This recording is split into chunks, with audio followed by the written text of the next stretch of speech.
To update network drivers on Windows 10, go to your Windows icon on the farthest left corner, right click on it, then go to Device Manager. Then this pop-up will appear on your screen. Then here you are going to see a list. So you are going to see network adapters. Click on that drop down arrow, then you'll be able to see your network adapter here. So you need to right click on it, then go to Properties, then go to Drivers, then Update Driver, then browse my computer for drivers, then let me pick.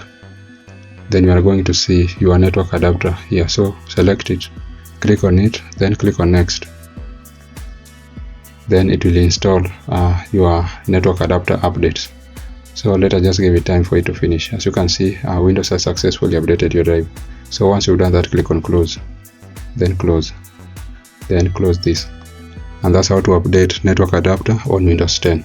I hope this was useful, and if it was, please consider leaving a like and subscribing to the channel. Thank you guys for watching, and see you in the next one.